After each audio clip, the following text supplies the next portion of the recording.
So previous వీడియోలో మనం beneficial owner are beneficial interest in shares అనేది చూసాం నాన్న సెక్షన్ 89.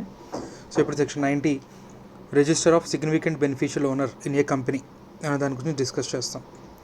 సో సెక్షన్ 90 అనేది ఎందుకు డ్రాఫ్ట్ చేశారు అంటే బినామీ ట్రాన్సాక్షన్స్ని ఐడెంటిఫై చేయడానికి. సో మనకి నెంబర్ ఆఫ్ షెల్ కంపెనీస్ని ఇన్కార్పొరేట్ చేసేసి రైట్ మనీ లాండరింగ్ చేస్తున్నారు. సో తీరా వెళ్ళి ఏ కంపెనీ మనీ లాండరింగ్ చేసిందో ఆ కంపెనీని పట్టుకుంటే ఆ కంపెనీలో ఉన్న డైరెక్టర్స్ కానీ షేర్ హోల్డర్స్ కానీ ఎవరంటే రైట్ అమాయకులు, స్లమ్ ఏరియాస్లో పనిచేసే డ్రైవర్లో లేకపోతే పని మనుషులో ఎవరో ఒకళ్ళు. సో వాళ్ళని పట్టుకొని ఏం లాభం? వాళ్ళ ఆధార్ కార్డులు వాళ్ళకి సంబంధించిన డీటెయిల్స్ అన్నీ తీసుకొని రైట్ ఇంకెవరో ఆ కంపెనీని ఇన్కార్పొరేట్ చేసి ఆ కంపెనీ ద్వారా చేయకూడని పనులు చేశారు. సో మన ఇన్వెస్టిగేటింగ్ ఏజెన్సీ వెళ్ళి పట్టుకున్నారు. రైట్ వీళ్ళందరూ దొరికారు, డ్రైవర్లు వీళ్ళందరూ దొరికారు. సో ఏం లాభం? వీళ్ళని శిక్షిస్తే ఏం లాభం? వెనకాల ఉన్న మెయిన్ బ్రెయిన్ని పట్టుకోకపోతే రైట్ ఈ ఇన్వెస్టిగేషన్కి అర్థం లేదు. సో ఇక్కడ ఈ ఇన్వెస్టిగేటింగ్ ఏజెన్సీకి అడ్డుపడుతుంది ఏంటంటే కార్పొరేట్ వెయిల్ అనేది అడ్డుపడుతూ ఉంది. రైట్ సో ఆ కార్పొరేట్ వెయిల్ని లిఫ్ట్ చేసి కంపెనీ వెనకాల ఉండి నడిపించిన వాళ్ళు ఎవరైతే ఉన్నారో వాళ్ళు కంపెనీ ఒకటే రైట్ అని చెప్పడానికి రైట్ ఈ సెక్షన్ తీసుకొచ్చారు.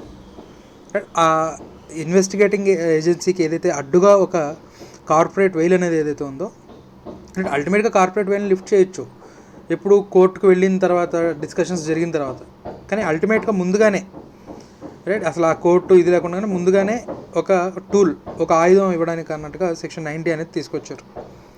రైట్ సో నథింగ్ బట్ ఒక కార్పొరేట్ వెయిల్ని లిఫ్ట్ చేసి కంపెనీని రైట్ అంటే కంపెనీ రిజిస్టర్ ఆఫ్ మెంబర్స్లో పైన కనబడుతున్న షేర్ హోల్డర్స్, డైరెక్టర్స్ కాకుండా ఆ వెనకాల ఉన్న వాళ్ళని ఎవరైతే ఉన్నారో వాళ్ళని ఐడెంటిఫై చేయడానికి, ఒకవేళ తప్పు చేస్తే వాళ్ళని శిక్షించడానికి అన్నట్టుగా మనకి రైట్ ఈ సెక్షన్ ఉపయోగపడుతుంది. సో దానికోసంగా ఏం చెప్తున్నట్టు చూడండి.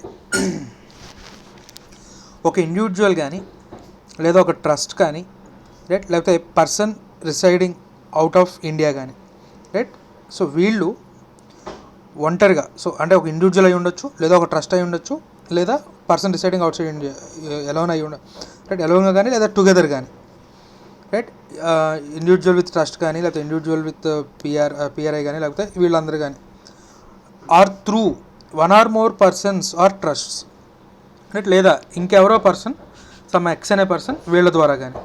సో వీళ్ళే సొంతంగా కానీ లేదా వీళ్ళ ద్వారా మరొకరు కానీ రైట్ వీళ్ళ ద్వారా మరొకరు కానీ రైట్ ఒక కంపెనీలో రైట్ మనం దీన్ని ఇక్కడ రిపోర్టింగ్ కంపెనీ అంటున్నాం కదా రైట్ ఒక కంపెనీలో holds beneficial interest not less than 25%.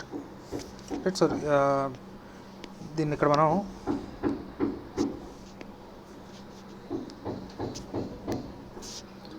Greater than or equal to అని రాయాలన్నా right. So holds beneficial interest more than 25 అంటే ఇక్కడ మనం సిగ్నిఫికెంట్ బెనిఫిషియల్ ఓనర్ అంటే ఎవరు అనే డెఫినేషన్ చూస్తున్నాం రైట్.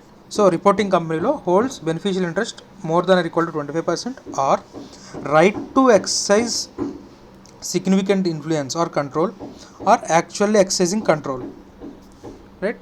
సో కంట్రోల్ అనే డెఫినేషన్ మనం సెక్షన్ 2 క్లాస్ 27లో చూస్తాం నాన్న రైట్. అగ్రిమెంట్ ద్వారా, కొన్ని అగ్రిమెంట్స్ ద్వారా రిపోర్టింగ్ కంపెనీలో ఓటింగ్ రైట్స్ని ఎక్సర్సైజ్ చేసే రైట్ ఉంది రైట్, లేదా at present voting rights exercise చేస్తున్నారు రైట్. ఇలాంటి వాళ్ళని సిగ్నిఫికెంట్ బెనిఫిషియల్ ఓనర్ అంటాం నాన్న right. So individual, trust or person PRI alone or together or through one or more persons or trusts right. వెనకాల ఉన్నారు సమ్ ఎక్స్ అనే person, వీళ్ళ ద్వారా చేయిస్తున్నాడు రైట్. సో వీళ్ళని ఎస్బిఓ అంటాం, సిగ్నిఫికెంట్ బెనిఫిషియల్ ఓనర్ రైట్. ఒక కంపెనీలో మోర్ దెన్ 25% లేదా సెక్షన్ 2 క్లాస్ 27లో చెప్పుకున్న కంట్రోల్ ఏదైతే ఉందో అలా ఇండైరెక్ట్గా కానీ డైరెక్ట్గా కానీ రైట్ రిపోర్టింగ్ కంపెనీలో ఓటింగ్ రైట్స్ని ఎక్సర్సైజ్ చేస్తున్నారు, సిగ్నిఫికెంట్ ఇన్ఫ్లుయెన్స్ కలిగి ఉన్నారు రైట్. అటువంటి వాళ్ళని ఎస్బిఓ అంటున్నాం. సో ఇప్పుడు ఎస్బిఓ ఏం చేయాలి అంటే అంటే ఎవరైతే ఇండివిజువల్ ఎవరైతే ఉన్నారో లేదా ట్రస్ట్ కానీ రిపోర్టింగ్ కంపెనీకి ఇన్ఫర్మేషన్ ఇవ్వాలి. రైట్, షేర్లు నా పేరు మీద ఉన్నా కూడా ఆ షేర్ మీద అల్టిమేట్గా రైట్ ఎక్సర్సైజ్ చేస్తుంది వేరే పర్సన్. రైట్, ఆ వేరే పర్సన్ ఎవరో దానికి సంబంధించిన డీటెయిల్స్ ఇవ్వాలి. BEN1 ఆ form number BEN1. Right, so significant beneficial owner ఎవరైతే ఉన్నారో ఆ సిగ్నిఫికెంట్ బెనిఫిషియల్ ఓనర్ తను ఎవరి తరపున షేర్స్ని హోల్డ్ చేస్తున్నాడో ఆ ఇన్ఫర్మేషన్ని రిపోర్టింగ్ కంపెనీకి BEN1లో ఇవ్వాలి. రైట్, రిపోర్టింగ్ కంపెనీ దాన్ని ఒక రిజిస్టర్ మెయింటైన్ చేయాలి. రిజిస్టర్ ఆఫ్ మెంబర్స్తో పాటుగా register of significant beneficial owners అనే రిజిస్టర్ BEN3 ఫార్మాట్లో మెయింటైన్ చేయాలి. రైట్, BEN3 ఫార్మాట్లో మెయింటైన్ చేయాలి. And at the same time reporting company ROCకి ఒక రిటర్న్ ఫైల్ చేయాలి. BEN1 ఫైల్ అయిన 30 days లోపు రైట్ BEN2 ఫార్మాట్లో రిపోర్టింగ్ కంపెనీ ROCకి రైట్ ఇలా సిగ్నిఫికెంట్ బెనిఫిషియల్ ఓనర్ ఉన్నాడంట మా దగ్గర అని ROCకి కూడా చెప్పాలి. రైట్, ఇప్పుడు ROCకి చెప్తుంటే లేదా రిజిస్టర్ మెయింటైన్ చేస్తుంటే అదేంటి పబ్లిక్ డాక్యుమెంట్ అయిపోతుంది. రైట్, సో ఎవరైనా వెరిఫై చేసుకోవచ్చు, రిజిస్టర్ని ఎవరైనా మెంబర్స్ వచ్చి వెరిఫై చేసుకోవచ్చు. రైట్, సో ROCకి పంపించాలి. సరే, ఒకవేళ పర్సన్స్ అలా డిక్లేర్ చేయట్లా, రైట్, సో డిక్లేర్ చేయాలని సెక్షన్ 90 చెప్తుంది. రైట్, సో డిక్లేర్ చేయట్లేదు ఏమవుతుందిలే అని. కానీ కంపెనీకి డౌట్, రిజిస్టర్ ఆఫ్ మెంబర్స్లో కొంతమంది వాళ్ళు ఓన్గా షేర్స్ని పర్చేస్ చేసేంత వెల్త్ వాళ్ళ దగ్గర లేదు, వీళ్ళు ఎవరి తరపునో యాక్ట్ చేస్తున్నారు అనే డౌట్ కంపెనీకి వచ్చింది. Right, and at the same time companies act duty కూడా రిపోర్టింగ్ కంపెనీ మీదే పెట్టింది నాన్న. రైట్, కంపెనీ ఐడెంటిఫై చేయాలంట సిగ్నిఫికెంట్ బెనిఫిషియల్ ఓనర్స్ ఎవరైనా ఉన్నారా. రైట్, మెంబర్స్ అందరూ వాళ్ళంతటా వాళ్ళు ఓన్గానే యాక్ట్ చేస్తున్నారా లేదా వాళ్ళు ఇంకెవరైనా తరపున యాక్ట్ చేస్తున్నారా అనేది కనుక్కోవాల్సిన బాధ్యత కంపెనీ మీదే పెట్టింది కంపెనీస్ యాక్ట్. సో అటువంటిప్పుడు కంపెనీకి ఎవరి మీదైనా డౌట్ ఉన్నట్లయితే వాళ్ళు BEN4లో నోటీస్ ఇవ్వాలి. రైట్, BEN4లో నోటీస్ ఇవ్వచ్చు. ఎవరెవరికి ఇవ్వచ్చు? ఒకవేళ కంపెనీ ఎవరైతే సిగ్నిఫికెంట్ బెనిఫిషియల్ ఓనర్ అనుకుంటుందో వాడికి కానీ, లేదా సిగ్నిఫికెంట్ బెనిఫిషియల్ ఓనర్ గురించిన డీటెయిల్స్ లేదా ఒరిజినల్ ఓనర్ ఎవరైతే ఉన్నారో వాళ్ళ ఐడెంటిటీ తెలిసిన పర్సన్కి కానీ, వాడు కంపెనీలో మెంబర్ అయ్యి ఉండొచ్చు, మెంబర్ అయ్యి ఉండకపోవచ్చు, కానీ అలాంటి పర్సన్ గురించి నాలెడ్జ్ ఉంది అని అంటే సే ఎక్స్ వీళ్ళ ద్వారా యాక్ట్ చేస్తున్నాను అనుకోండి, ఎక్స్ ఐడెంటిటీ గురించి సమ్ M అనే పర్సన్కి తెలిసింది.